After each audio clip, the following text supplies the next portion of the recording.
Hello, welcome to the Bearded Tits podcast, hosted by me, Jack Perks.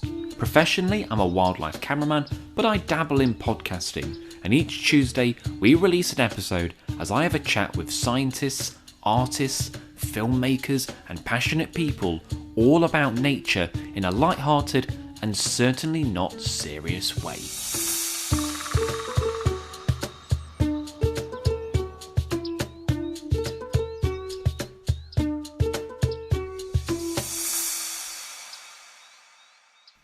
Hello and welcome to the final episode of Season 2 of the Bearded Tits podcast. I'm your host, Jack Perks. Now this week I've got the UK Sturgeon Alliance on the podcast. Sounds like something out of Star Wars, doesn't it? We've got Jenny, Steve and Hannah, and they're collectively going to share their knowledge about the efforts to reintroduce sturgeon to the UK. We once had these ancient fish in British waters.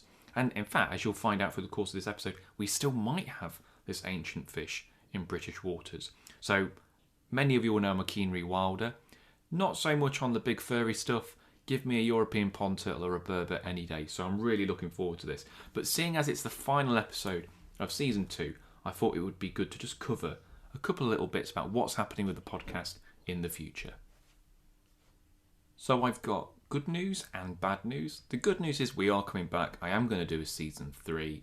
The bad news is it's not going to be till the end of 2023. Purely because I am so busy, which is a good thing, I suppose. It's good that I've got lots of work on and I can't reliably do weekly podcasts. That's not to say that I might not release the odd podcast here and there, but for the most part we're going to come back with another 20 episode arc later this year. What that also enables me to do is I want to try and record the odd podcast throughout the summer and autumn and then release those in the winter so that I can do podcasts that I wouldn't be able to do in the winter, you know, like things like wildflower meadows or reptiles and stuff like that with experts and actually go out looking for them, which I can't do in the winter. So it should work out better for everyone. I still think I'm going to do Jack Does stuff, but I might tweak that a little bit. I've got a couple of ideas, some fun ideas on what to do with that now that we've got these microphones from buymeacoffee.com, which is a nice segue into buymeacoffee.com. So that's been a great tool for people to donate money to the podcast. I'm sure if you're a regular listener, you're probably sick of me going on about it. Currently, we're trying to raise £1,000 via buymeacoffee.com, and we're on 9% of that. That will keep ticking along even while I'm not releasing podcasts. So you can still donate. It just means if you leave a comment, I won't be able to read that out until the winter. But any comments that you leave, I will read out. I've got one comment to read out today, which is from, let me get it up. Excuse me. Stephen, and he's put, I've just listened to the episode on chasing people who owe you money, and I realised I'm well overdue in buying you a coffee. Cheers. Thanks, Stephen. Appreciate that very much. Now, before we get to today's episode, I want to play you a little snippet from a film that I've been working on for the past 2 years, and that's Britain's Hidden Fishes. It was a crowd-funded film that I did with Jeremy Wade from River Monsters. He came on the podcast a couple of years ago. You can go back and listen to that if you really want to. And the film is just about to be released. So April 17th is the premiere in Bristol. We're then doing screenings of the film up and down the country, which you can go and see and hopefully be on TV or online after that. So do keep an eye out if you'd like to watch that. But here's a snippet from the trailer. Filmed over the course of 2 years, this documentary puts a long overdue spotlight on the underdogs of British fauna, our fish. In the course of highlighting their stories and challenges, it reveals behaviours never filmed before. As well as the marine waters around our coasts, we also explore the chalk streams, lakes, rivers and ponds that make up our diverse freshwater habitats. This is the first time Britain's fish have been showcased in this way to reveal their secretive world. Join me, Jeremy Wade, on this special journey to discover Britain's hidden fishes. Very excited to see how that is going to look. It's taken a lot of my time, and it's the first film of its kind on UK fish, 1 hour documentary. Think Blue Planet but on a budget. And I'm sure people have been watching Wild Isles as well, the David Attenborough series with UK wildlife. I did do a little bit of work on that. That was a great series to work on. Really enjoying UK wildlife getting the blue chip treatment. Anyway, I've kept you long enough before getting to today's podcast, so without further ado, let's talk to the UK Sturgeon Alliance and see what they've got to say about the reintroduction and information about sturgeon. Here's our chat. Well, I normally say welcome to the podcast for one person, but we've got 3 guests on today, so welcome everyone on the podcast. Thank you. Good to be here. Can we introduce who we've got then? Okay, I'll start then. My name's Steve Colclough. 35 years in the Environment Agency, now a semi-retired consultant, but I also chair a specialist section of the Institute of Fisheries Management looking at marine and estuarine fisheries. And I'm Jenny Murray. I'm the Senior Restorations Project Manager at Blue Marine Foundation. So I've been working there about a year and a half now, and I oversee our restoration programme of all our projects in the UK we have currently. I think we have about 5 at the moment, including the Sturgeon project. And before that, I worked at Natural England on marine conservation advice and a bit in fisheries policy at DEFRA as well for a couple of years. And I'm Hannah McCormick. I'm a conservation project officer at the Zoological Society of London, and I'm in the estuaries and wetlands team. We work on a range of UK-based projects, and I've worked across a range of different projects, including State of the Thames and other fish-based projects that we have going on. So now a lot of my time is dedicated to sturgeon. So basically, we've got the crack team for UK, the A team of sturgeon for the UK, essentially, to try and get these back. So if you want to just explain, or whoever's best to explain, what the UK Sturgeon Alliance is, a bit of a mouthful, but what is it? Okay, it's probably best if I start with this because I can give you a quick history. I've been gathering data on sturgeon for 18 years now, and this starts with a discussion in France in 2006 where the French and Germans collectively are trying to restore Acupentus sturio. But what they realized is this, because this animal can travel very long distances, individual animals were being taken by French, British, Belgian trawlers every now and again, and nobody knows what to do with them. They die, they get given to the Crown, Natural History Museum, and all the French were saying, for heaven's sake, put them back in the water. They're some of the last ones. This is a species which once ranged across the whole Atlantic face of Europe, and the last spawning population was the Gironde, and by 2006, they hadn't had a natural spawning for 20 years. So they're getting concerned that there's less than 300-400 fish in the wild, and what to do about that. So our discussion started from that. I slowly developed a database. Quite quickly, the French said, hang on, Steve, some of the ones you're seeing recently came from the only stocking that we have done. So what we realized then is here's a migratory species that, unlike the salmon, strays more and can travel very long distances.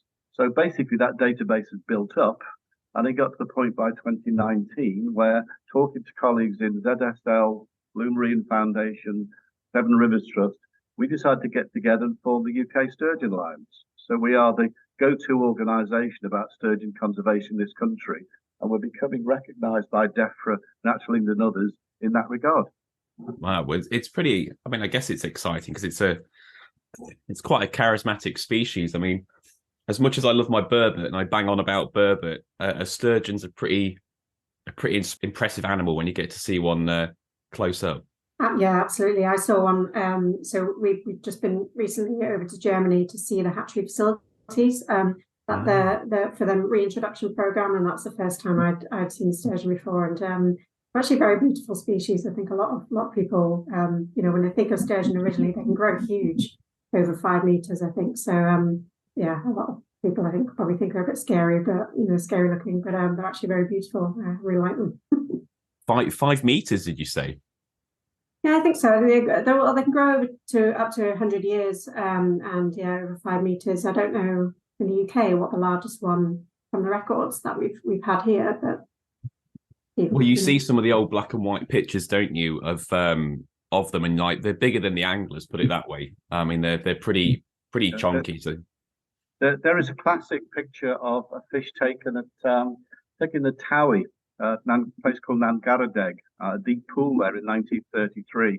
And that's probably the photograph you're thinking of. It's the classic one. Yeah. It's 3.5 meters long. It weighs 388 pounds. Wow. And the interesting thing with that one is it was foul hooked, and as it's hauled out the water, it's dripping eggs. According to international experts, they can only extrude eggs from the body when they're within 24, 48 hours of actually spawning. So that's a really interesting piece of evidence in its own right. What year was that? Sorry again, Steve. 1933. Okay, so there's reason to believe then that up until the early 20th century they were still having a go at spawning in the UK. That's a really good way of describing it, Jack. Having a go. What we have is a good lot of evidence. It's worth saying that our historic database is now 5,000 plus animals since 1700. Now, a lot of that is now coming from searchable newspaper archives that go back to 1700. And when you start trawling through that, you see really good patterns in the data that they were coming into some of our lower rivers in small groups at the right time of year to be spawning. And fish like that one at Nagaradeg were obviously highly fertile at the time. What we have absolutely zero evidence of is reproduction. We've got no small fish anywhere. But this species, that is characteristic of the species, enigmatic. It doesn't necessarily spawn in every river it runs into. It's sort of looking around. Right. And what we might have is not a British stock, but a pan-European stock that uses the whole continent. So this is why we have to be working with other nations on this, because nobody can control it. It goes where it likes.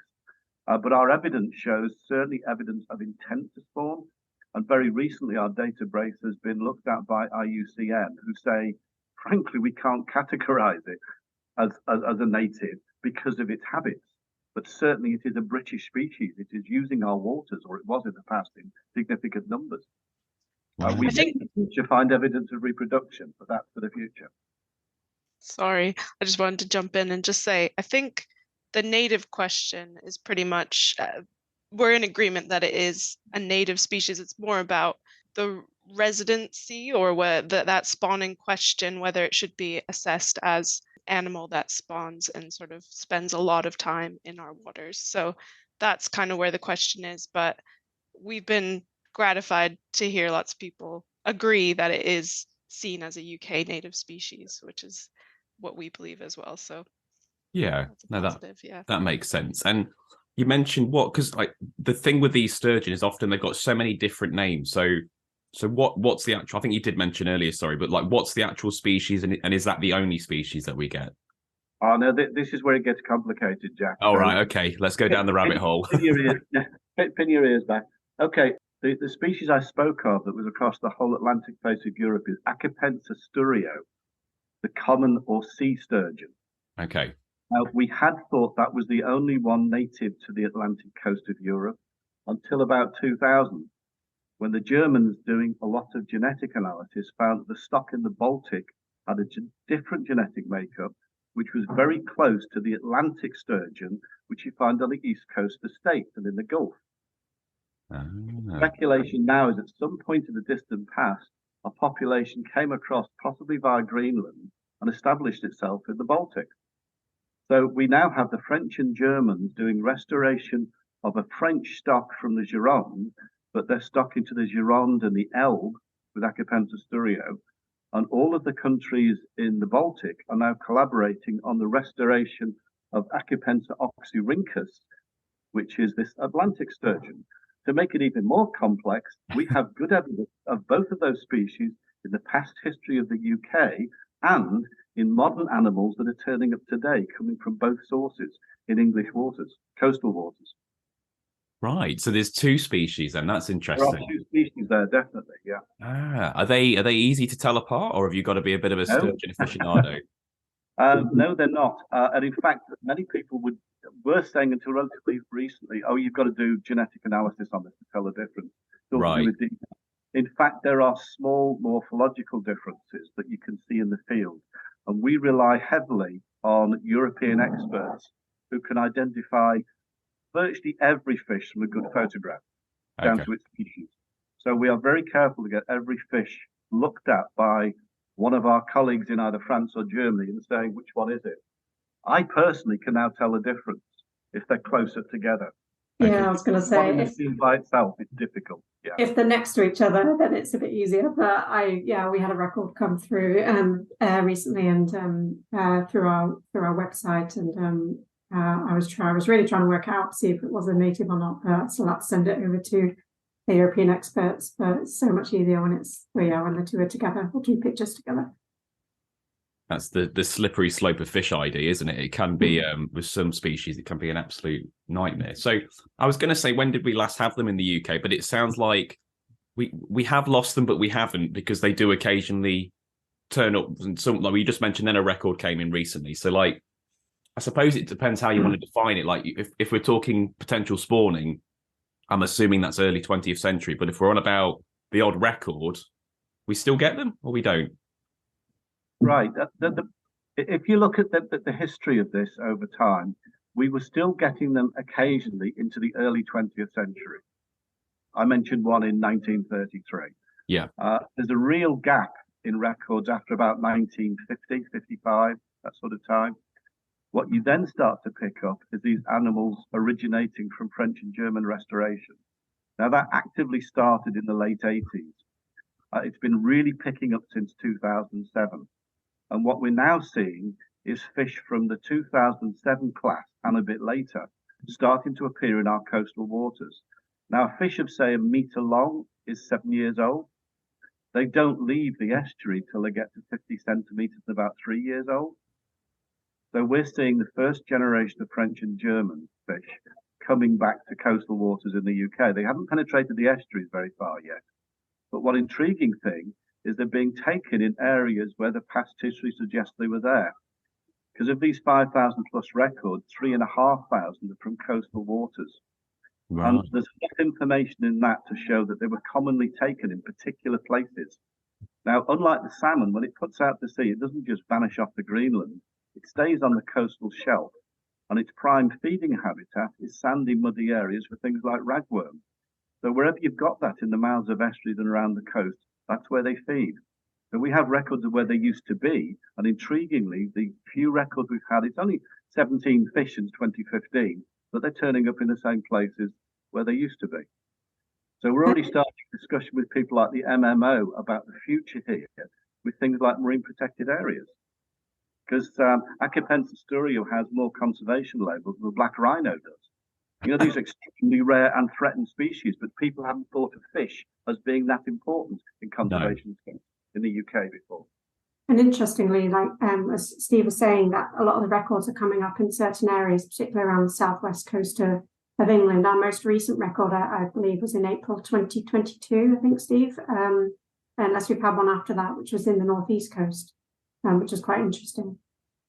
Yeah, the most recent sturio confirmed was May 22, coming into Brixham. Wow. That's another interesting point in its own right, is that they're starting to appear in greater and greater numbers, and we have to coordinate a lot better in the future. And this is something that we'll be concentrating on, working with both UK and continental regulators to make sure we are properly recording what is being caught and what happened to it. Now, what we want is a good photograph, some metrics, and please put it back in the water. That's happening in a number of instances, but not in every instance. And in some cases, we're getting good photographs, but we don't know precisely where it was caught. It's really important we have this data going forward. I suppose when you say that there's literally maybe only a few hundred of these, every fish is so incredibly valuable then, isn't it? Like you say, if it's in a trawl or an angler's caught it or whether it's imperative that it goes back, safely. Exactly. And people don't realize what they're looking at. And one of my one of the issues that look at the past history is when they come into the rivers, and they will start to do that. In the past, because the animal had been gone so long, they were persecuted. If they weren't caught by salmon fishermen 200 years ago in the mouth of the estuary, the few that got past were very visibly and slowly swimming up maybe a small river. They were picked on by people who pitchforked them, shot them with shotguns, hauled them out the water, because they thought they were exotic sea monsters that were going to eat all their salmon. So public environmental education is key going forward, because people will start to see them. Am I right in thinking they don't, or when they're running up to breed, they don't eat in fresh water, or is that a myth? No, that seems to be the truth. Accipensis sturio and Oxyrhynchus are feeding on crustaceans and ragworms and the like, but as soon as they start to penetrate up, they don't seem to feed. So any anglers thinking it's going to be like Canada on the Fraser River, then are going to have a sad a sad truth to that then. That's an interesting point. I mentioned that one taken at Mount Garadeg. All of the angling records in our record database are all foul hooked when they were taking pictures. We do have several records of long lining for cod at sea. So in other words, if they're in the marine environment they're feeding, they're vulnerable to a hook, but probably not in fresh waters. What do we know? What caused the decline for them then? Like why have we seen this decline in numbers for sturgeon in British waters? Well, this is really why this species is such an iconic one. Here you have an animal that has already been described. It lives for maybe 100 years. It's not mature till it's 16 to 18 years old. It doesn't reach its peak maturity till it's 50 years old. Wow. You move in small groups together. They're very visible. So even though they weren't taken by, say, salmon fish from 200 years ago, they were easy to catch. 200 years ago, people didn't understand anything about caviar. It was still a prized food item. The Germans were eating smoked sturgeon as a speciality heavily with fish coming from the Elbe estuary until about 1900.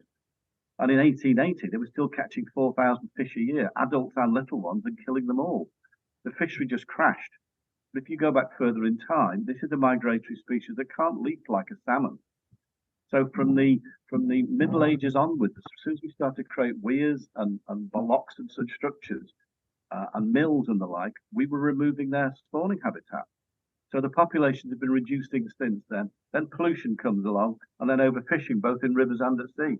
So as a migrator, it's probably the best indicator one would have of a pristine circumstance. And that's a very, very long time ago. So it's a multi-pronged attack, basically, on sturgeon, like many others. So Jenny, what's Blue Marine Foundation hoping to achieve with this? So we started looking at sturgeon restoration work in, I think it was before I started at Blue, actually. It was about 2019, 2020, and we started looking at the Severn area, the Bristol Channel region, because that's, so what Steve said earlier, one of the strongest, I guess, areas for one of the highest data sets. I think it's around just over 250-ish records up there. So yeah, one of the biggest strongholds, and we were looking at European sturgeon. So we wanted to see whether the area, I guess, was suitable for sturgeon spawning, if, whether that's through reintroduction programs or whether that's through just them coming back naturally.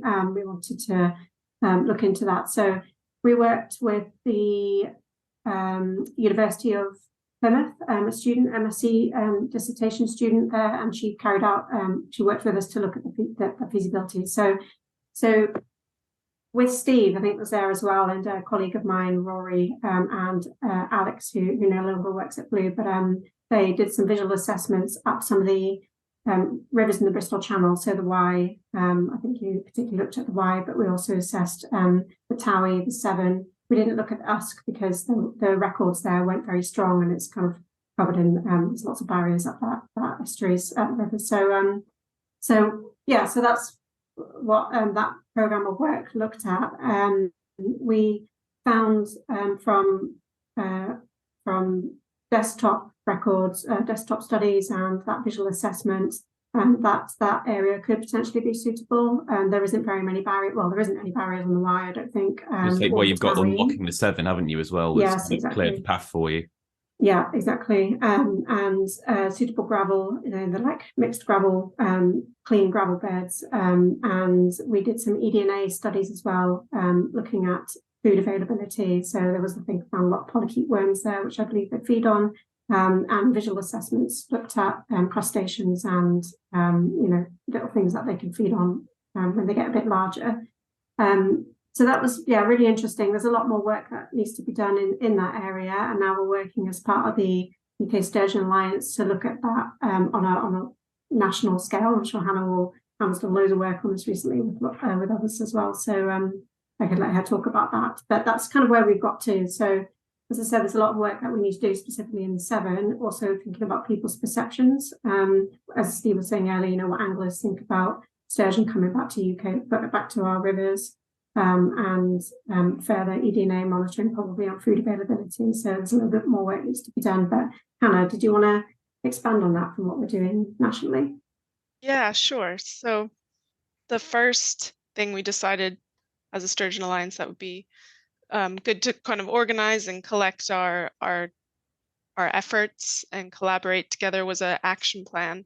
So we have the UK Sturgeon Action Plan draft, which should be published later in the spring this year. So keep an eye out for that.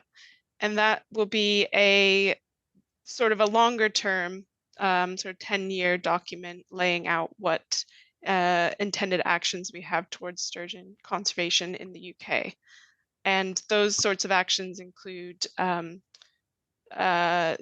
working with the fishing industry and recreational fishers to understand how we can better support them to, have the proper care and guidance, so that we can make sure that we're getting any records that possibly come in, because that's our one source of data at the moment is when they're caught in commercial vessels. As well as the proper guidance for what to do if you do catch sturgeon, putting it back, as well as habitat protection and conservation, potentially restoration if necessary, but kind of scaling up what Jenny described, those kinds of suitability studies in different areas of the UK to see where the suitable sturgeon habitats are. So that's an example of just some of the actions that will be included in that action plan. But one of the actions that we will be taking forward this year is looking at what the next step, what the most, that collection of actions is kind of a longer term thing, as I said, but we want to know what is the next thing that we need to do now, because as we described, both species are incredibly, they need our help in Europe, and particularly the European sturgeon globally is critically endangered. So that needs our action now. So we just want to know what is the next step. One of the things to consider is reintroduction, because that's what's been happening on the continent. We know that they've had starting to see some success with those reintroductions. Again, as Steve described, they take a while to gather the data to know whether, because these species are so long lived. So we're starting to see that those are successful. So that's one thing that we have been considering. But as we know, we can't just jump straight into reintroduction of a species. There's a lot that needs to be considered. And one of the ways to go about that and approach that conservation question and kind of figure out what is the next best step is through something called a structured decision-making process. And that's suggested by the IUCN and by the DEFRA reintroductions code as the best approach to deciding whether reintroduction is the best conservation intervention. So we at ZSL have, in the Institute of Zoology, we have some of members of the IUCN Translocation Specialist Group who we've been working closely with and who have been helping us guide us towards this, starting what's called the structured decision-making process, which is a decision analysis tool, essentially considering all uncertainty as well as the data that we have, but also taking into account the opinions, the values of stakeholders impacted by potential conservation decisions. So this is a process that we're going to be starting in the next few months, and it will be a year-long process, including workshops and lots of consultation with experts and stakeholders, and then lots of modeling of the evidence and the data that we have to see with different potential sturgeon interventions, including habitat restoration, habitat conservation, waiting to see what happens with those European populations, or reintroductions, what sort of has the best conservation outcomes and what achieves the objectives and meets the sort of the views and the values of those stakeholders involved. So that's something that is coming very soon, and that will be a lot of my focus over the next year at least. Well, you look at, rewilding, certainly in the last sort of 10 years, it's become like almost trendy with people, talking about beavers and lynx and all this kind of charismatic megafauna on land. And often the freshwater stuff can get left behind. But I mean, I don't think you can argue that a sturgeon is a charismatic animal. It's an incredible creature. So, I mean, it might be too early days to know this for sure then, but would the idea then be to kind of take some of these captive bred fish from Europe and introduce them straight to British rivers? Or would it be more of a case that you'd bring some over and try and breed them and rear them yourself? Or is it too early to say that yet? I think it'd be too early to say, but I think before anything, if this reintroduction intervention was decided to be the best way forward after this process that we'll go through, then a trial would be the best way to start. Okay. Before sort of fully jumping in. But yeah, like beyond that, I think it's way too early to tell. I don't know if Yeah. Jenny and Steve have anything to add. And one thing we can add is obviously we're not doing this in isolation. We're working closely with our French and German colleagues, so Yeah. we can learn from their experiences. That's very valuable. They're very supportive of what we're trying to achieve, and we very much welcome that. For example, with the fish they've been stocking, the first adults started to return to both the Gironde and the Elbe last year. It's as recent as that. They've got no evidence yet of spawning in situ, but this is the start of a long process. So Yeah. they're just watching what happens next, and then we can feed on from that. It's a lot of learning that we'll take from European colleagues as well. So it's really great to engage with them and learn from them, and yeah, allows us to think about all the other considerations we need to think about for this national action plan as well. Well, it's so useful, isn't it? Because you've kind of got them, for lack of a better word, doing the legwork, and it just means that when you do want to actually, put this into action, you've got a good bit of research and knowledge to draw from. So it's fantastic what they're doing with the sturgeon when they do successfully spawn. Then do the juveniles, do they just head straight back out to sea? Do they hang around in the river? Like what's the life cycle like? They drop quickly down to the estuary. The two species are slightly different, but in general, they're not leaving the estuary till they're about 3 years old. Right. 50 centimeters. But even then, they may hang around in the coastal waters. They don't. One of the issues here, and it's a challenge to all of us across Europe, is nobody has a large extant population to study. No. We're all looking at the history of this and watching the progress of what's starting to happen and working with each other, but none of us can predict the future.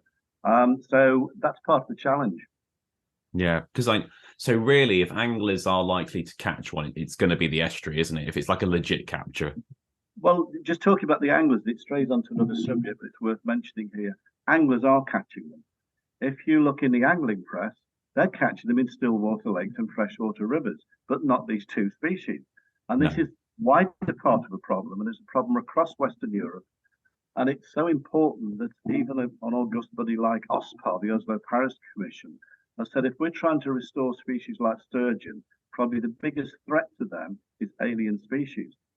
Now, this is where parallel sets of regulations that weren't intended to cross over do because of human nature. And under the ILFA regulations from 1980, the Inland Fisheries regulations, DEFRA provides licenses.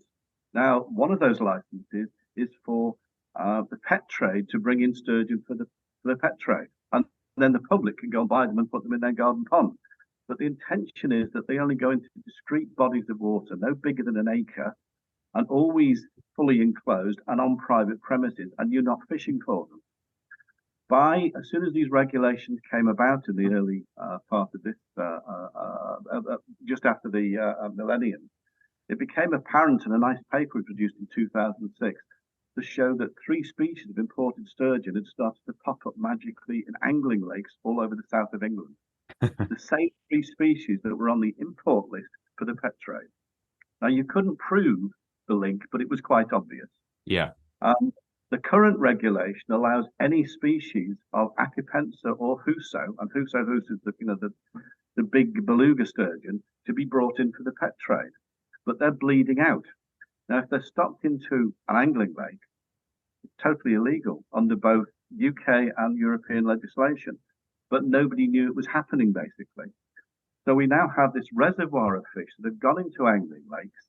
Most of them are gravel pits on the floodplain, so some of them are washing out into our rivers. And for example, the very fish that Jenny mentioned just now, which has come into our website recently, checked out by our German colleague, is actually Acapensa transmontanus, the white sturgeon that you see in the Fraser River. Now, that animal will do 6 meters and 800 kilos and live for over 100 years. Wow. And what this fish that's just been photographed is probably the same fish photographed 3 or 4 times from the River Stour in Leicestershire. It's still adolescent. It's got to about 80, 90 pounds in weight. But at some point in the next few years, it'll want to go down to the sea because it has the same anadromous habit as Sturio. But we don't need these animals in the wild. Now, in the Stillwater lakes, they are being caught by anglers because they have a slightly different feeding ecology. Now, under the Keeping and Introduction of Fish Regulations of 2015, it has been agreed by government that only certain species could be put legally into lakes for fishing. But there's a whole schedule or part 1 of that act which says you cannot do it with certain species, including alien sturgeon species. But we already have them there. So in our view, that legislation needs to be enforced because this problem is going to carry on and getting worse. And there's also an education issue there to be done with the ornamental fish trade, who are very supportive of what we're doing. It's, these things need to be drawn together, basically. But one of the way that these aliens are a problem is not just diseases, might be the case with the species. With sturgeon, some of them can hybridize. So we don't want aliens out in the wild because of that problem, and that's what OSPAR are concerned about. I suppose we, in a way, almost need like tougher regulations because I could just wander out now, go to a pond shop and buy a sturgeon, and they've got no evidence that my pond's big enough, or but like you say, most of these I think sterlets are the smallest, but they still get pretty big. But like you were saying, some of them get a good 2 or 3 meters. I mean, realistically, how many people have a pond big enough to house a couple of sturgeon that size? Well, that's an animal welfare issue. The ornamental trade tell us that the retailers are very responsible in telling people this, but we all know people who have a small garden pond who don't really know what they're doing, who may have bought one of these, and 2, 3 years later, it's getting on for a metre in length, and they're thinking, what do I do next? Yeah, we know what to do next. They release it to the wild. They don't try very hard and find somewhere else to house it. So it's not just the angling issue; it's the pet trade itself. We need better education of the general public here. Yeah, certainly on the River Trent near me. I mean, so many people catch sturgeon now, and it's always the kind of, oh, I've caught this rare sturgeon. They're coming back. Our rivers are getting cleaner, and it's like, no, you've just caught someone's pet. It's not. It's interesting you say that, Jack, because all of the photographs we got from 2010 onwards until these French and German Acapensa Sturio and Oxyrhynchus start to come, all of them were exclusive aliens. Yeah. The most obvious one is the Siberian sturgeon, which does, and of course, the interesting point here, or the problem we have here, is that if an angler catches an alien sturgeon in a river, he doesn't know what species it is. No. So he puts it back in the water, and maybe we get to see a photograph afterwards. But by putting it back in the water, he's actually broken British and European legislation because it's an alien animal. He doesn't know that because he doesn't know which species it is. And identification is complex anyway. So this coming together of these two issues has made it very difficult for everybody. And that's a common problem across Western Europe. We need more collaboration on these issues. And just on the back, just on the back of that as well. So the website that Steve was referring to earlier, that's the Save the Sturgeon website, which you may have come across. But so the Alliance have built this website to promote or raise awareness of sturgeon, its life cycle, all of that kind of stuff, but also provides a platform for records to be submitted. So this is how we get our sturgeon sightings coming through, and it's been really great to even get records of non-native species, so we can start to build up that picture as well and share that information. So yeah, there's more work that needs to be done around raising awareness of that, directing people to the website so that we can collect that information and look at distributions and across the UK and stuff. So yeah, it's been really useful in that sense. But sorry, Hannah, I cut you off. I was just going to add to that too. All that data is really useful for putting together this picture of where these non-natives are coming from, because there have been also reports of truckloads of sturgeon being brought over from the continent. So between that and caviar farms, we don't know if there's a few in the UK, and potential for those to escape into the wild as well. So as much data as we can get on the non-natives and understand where they might be coming from so that we can address it. And as Steve said, kind of get the enforcement that we need. I guess it's tough, isn't it? Because unless you're 100% sure, the last thing you want is people harming sturgeon in case it is a native. But then at the same time, I think a lot of anglers would be hard pressed to kill a large sturgeon. So I don't know what the answer is, to be honest. Like if you have caught, I mean, I think from a legal standpoint, if it's non-native, you shouldn't release it back, should you? But unless the person knows 100%, I guess it's quite tough to call, isn't it? It's a very difficult point to call, but it's worthwhile describing quickly what these regulations are. On these keeping and introducing of fish regulations from 2015, it's very specific. And the agency have used this with things like topmouth gudgeon. Yeah. They require somebody to drain the lake and kill everything, and they've done it. Yeah. They haven't done it with sturgeon. And that's part of the reason is nobody wants to kill a very large animal, which is very valuable to the day ticket fishery because it's helping sell day permits. But it's a problem that should never have arisen in the first place. But the regulations are there and they're very powerful. They just haven't been used in this particular context. Yeah, no, it just makes sense. Now, one of the values of having this website we now have is it draws people in with interesting experiences. And I'll mention two quickly. I have a pet sturgeon, basically. It's a cushion a metre long, right? But it's a very accurate interpretation of a sturgeon. I took it to a public meeting last year, and somebody from the back came along at the end and said, "You put it on the floor." I said, "Why?" He said, "Can I stand across it?" Well, of course you can. Well, he's got it between his legs standing across it. He said, "Mine was bigger than that." So what are you talking about? He said, 2015, I'm cleaning the outside of my ocean-going fishing vessel, ocean-going sailing vessel rather, in the Medway estuary at Queenborough. Something went through my legs of this size. I got out of the water very quickly because I was scared. Now I'm standing above it. I see these things you call scoots on the top of it. That's what it was. Ah. Now, this is because people have interactions with you, but also through our website, we've had two people come to us and say, "I'm a bit embarrassed about this. I'm a salmon fisherman. I should know what I'm doing. I won't tell you when, but I have had circumstances where there I am fishing away with my salmon spinner and I snag the bottom and then the bottom starts to move. And then it just moves slowly and steadily upstream. I can't turn its head at all. I follow it for 100 meters or more and then the line parts. Now, we don't know where, but those were in rivers that used to have sturgeon, in pools that used to have reports from them. Now, those people were both embarrassed because they said, "I'm a salmon fisherman. I should know what I'm doing." And you start to see there are hidden aspects of this which are really fascinating. And those reports run as recently as 2010. No, it's maybe the odd one there that we know nothing about. No, definitely, they're invaluable, aren't they? And I was at a fly fisherman's event a couple of weeks ago actually, and there was a chap in the audience, and he was about 84. And I find an excuse to talk about burbot, and he came up to me at the end and said, "Oh, I caught one of those in the 50s." I was like, "Really?"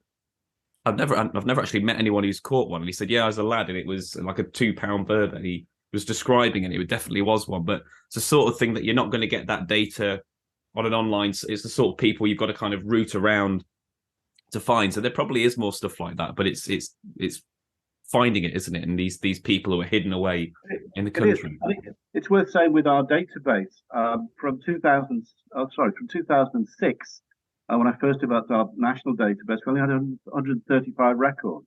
I said because the newspaper archives went out to 5,000. But all the time you get people phoning in. This is where citizen science is so useful. You get people phoning in or contacting saying, "I've seen a photograph on a wall of one in the pub." Now, maybe we know all about it, but possibly we don't. And it hasn't been reported any other way. So you're always getting new records coming in from all sorts of intriguing places. Why should we have them back? Because obviously that's the first thing anyone ever says when you want to try and reintroduce something. Why bother? What's the point of it? And secondly, when can we expect them back? If I can answer the first part of it, why? Yeah. Because they were once there. Yeah. They're a natural part of our wildlife. Yeah. And they've never really gone away, and they've been trying to make a return for a long time. Francis, who was, this is 1878, who was once the curator of the aquarium down at Brighton, said then, if we stop persecuting these animals, as I was saying, with shooting and hauling them out of the water, we might actually have a breeding population. So they never truly went away, and they've kept trying to come back.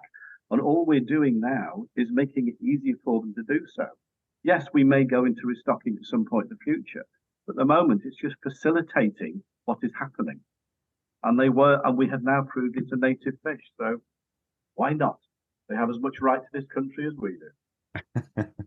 If I could also add, just on a wider habitat ecosystem scale, they're an incredible flagship species for freshwater, estuarine, coastal amarine conservation. They're charismatic, they have a long lifespan, so we hope they will become an emblem of conserving these interconnected habitats that so many diadromous fish rely on, but also fish that aren't diadromous. So the species life cycle, it symbolizes this incredibly important message that we don't always, as conservationists, see these habitats as connected, and it's a whole picture. So this species kind of symbolizes that and brings it all together. So for that reason as well, we think that it's incredibly important. I totally agree with both Steve and Hannah, and they're an indicator species. They're quite susceptible to changes in the environment, and when you've got them present in the area, that's the systems. I guess they're good systems for them to be able to live there, but also for me, I find working in the marine space and underwater, it's always so difficult to engage with the general public about these types of animals and why they're important. And I think having something, sturgeon are so, as both have said, charismatic species, beautiful species, really, really interesting history. And I think they're a really great, fascinating way to engage with the general public as well. And I think that helps to raise awareness of not just the species, but also the importance of our river systems and that connectivity, as Hannah mentioned. So, they're a great hook. Jack, just come back to your question about when. This is a complex phased process. We just said we may do restocking one day. But even just taking it from this point, we're in a circumstance now where every year now, 2 or 3 animals at least are taken off somewhere off the southwest coast by marine fishermen. So it's probable that there is a regular population in English waters off the southwest at least now, with odd individuals being taken off the Isle of Arran or off the northeast coast of England. So they're around us. They are coming back. And we've had 2 examples so far of them. I just mentioned one in Queenborough, the mouth of Medway Estuary, another one on the mouth of Dovey Estuary in Wales. And as the numbers of the French and Germans start build up, it's very likely that more and more will come. Now, even if we did nothing on those systems where there are no migratory obstructions, no major weirs, like the Towie in South Wales, they could just go straight up to potential spawning sites, even if we did nothing. So this is going to happen itself, and what we are doing is observing and facilitating, and at some point taking additional action as appropriate. But it's happening now, basically. Yeah, I think that's one of the most exciting. I mean, you're preaching to the choir, by the way, but I think one of the exciting things is that it could very well happen on its own, but obviously what you're doing is trying to facilitate it and just give them a help. I was going to say helping hand, would be helping fin is a better way to put it, but just give them a bit of help, because if we look at it positively, within our lifetimes we could see them back, which is exciting. They're a very charismatic and an amazing creature that, you mentioned 300 odd pounds. I mean, that's bigger than most UK sharks. And this is something that could be potentially swimming in your local river at some point in the future, which that would be a hell of a sight. It would be phenomenal to see. Incredible. They also have the cutest babies. Oh, they do. Yeah. They do. I will send you a picture, Jack, so that maybe you can post it on the website or something. Yeah. For people to see, because you wouldn't think a fish could be so cute, but they are so cute. In what way? Just like the way the mouth is and the eyes and whatnot? They just have these big eyes, and they look like a cartoon character. Oh, okay. And of course, one of the great attractions of species like this, to say a younger audience, is this is truly a living dinosaur. It goes back 200 million years. Yeah. And the kids can see a baby one with all its scoots sticking out, and it looks like a dinosaur. They do. They look prehistoric. And in fact, before I will end it shortly. The one thing I will go, because I know people will ask me about this. What's the whole thing with the crown or is that a myth? Like you have to present it to. Oh no, that's an interesting legal history. It was Edward II in 1354, from memory, who made it a royal fish. Right. Every fish caught had to be returned to the crown. But if you look at the history of this a little, even in the Magna Carta, there were major complaints about how many fish were being trapped in rivers.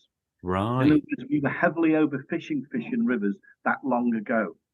Edward II made it a royal fish, possibly as a conservation measure. And it's interesting that other royal households across Europe did it at the same time. By about the 14th century, our legislation was changed slightly so that it was only if the animal was taken within 3 nautical miles of the coast or in our rivers. Anything further off didn't matter. But from that point on, it has been only partly followed. In other words, fish that were taken in the Thames always went to the Crown. Right. A lot of fish in the south of England tended to go to the Crown. You go all over the rest of the country, they were sold to the poor, they were sold to anybody. Some of them went into public aquaria, all sorts of histories. And that's where sometimes you're trying to track down these individual records by trying to make sure, are those two records the same fish? When one went to a local landlord for a big party somewhere, and another one went to the Crown. So it's a complex issue. The Crown hadn't actually accepted a sturgeon since 1969. Okay, And so you don't need to speak to Charles anytime soon then. Well, no, one of our interesting point though, because one of our dialogues in the future may well be with the royal household. Yeah. Because we happen to know they feel a little embarrassed about this whole issue. And it's possible it could be seen that they wanted to support conservation of the animal. That dialogue has to be had, but it's appropriate. Recently, colleagues of mine from the CSIP, the Cetacean Strandings Investigation Program, obtained a sturgeon that had been landed to be able to do a post-mortem on it, and they had to negotiate with, talk to the Crown and make sure that they were okay to. That's incredible. I don't know any specifics, but I just know that was part of the process of making sure that they were able to. That's mad, isn't it? That's so crazy. But where these things need to be sorted out, Jack, is you can go, if you type into .gov.uk and say, what do I do if I catch a sturgeon at sea? The MMO webpage will say, as we would like them to say, please take a good photograph, take some records, and put it back in the water. Yeah. So it's not going to the Crown, and the MMO know that and are promoting conservation. So we have to resolve that issue as we go forward, a bit of it being a royal fish. Definitely. That makes sense. So let's say if someone's listening to this and they think, you know what, I think I caught a sturgeon or I saw a sturgeon, where should they report their records to? I think so. I mean, so for us, there's two ways. There's the one way, as Steve said, on the MMO website. If you're a commercial fisherman, I believe over 15 meters in vessel length, then it should go through that process. But it'd be great to have those records come through on our Save the Sturgeon website. It's really simple to use. There's just a button right at the top where you can click through and fill out all the information and pictures, and you can tick a box that says if they're happy for us to contact them to find out more information, and we get that through our systems, and we share it with the Alliance and share that data so that we can start to build up that picture. Yeah, no worries. I'll put a link to that in the description. So even if someone thinks it might be an exotic, I guess it's still worth sending in because you just never know, do you? So it's all worth sending it in.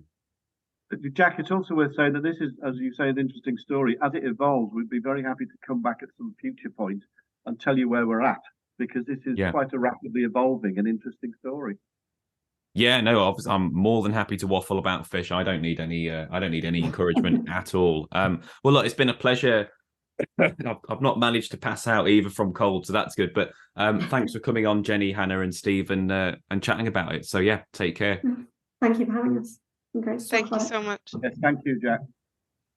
That was Jenny, Hannah, and Steve. Can you imagine walking along a British river and looking in there and seeing a splash, and then seeing 5 or 6 fish that are 5-6 foot, even more in length? That would be incredible. That would be absolutely remarkable. And the thing is, it's possible. It could happen. And what surprised me with that chat was that we have these fish in British waters. They're not technically extinct because they still turn up around our coast. We've not found them in rivers yet, but they are turning up on our coastline. So in theory, if we provide a nice home for them, they could recolonise, but I suspect they'll need a little bit of a helping hand. Anyway, I don't need an excuse to talk about fish. Really enjoyed that. If you want to follow us on social media, we are on Twitter @TitBearded. We're on Facebook, The Bearded Tits Podcast. If you want to follow myself, I'm on Twitter as Jack Perks Photo. I'm on Instagram @FishTwitcher. And I'm over at YouTube and Facebook under Jack Perks Wildlife Media. Now, if you can help the podcast out by leaving us a review, that is amazing. Whether it's iTunes, Amazon, wherever you listen to your podcast, leave us a review. It really helps us out and it costs you absolutely nothing. I've really enjoyed this season. I think it's healthier for me to do a season so that I don't get burnout. We're up to something like 72,000 downloads, so we're a pretty popular nature podcast. We are getting there. It's doing all right. So I'm pretty happy with how we've turned out. Thank you for tuning in for these podcasts. Hopefully you've enjoyed this season, and I will see you later in the year. This has been the Bearded Tits Podcast. I've been your host, Jack Perks, and I'll see you next Tuesday. Cheers.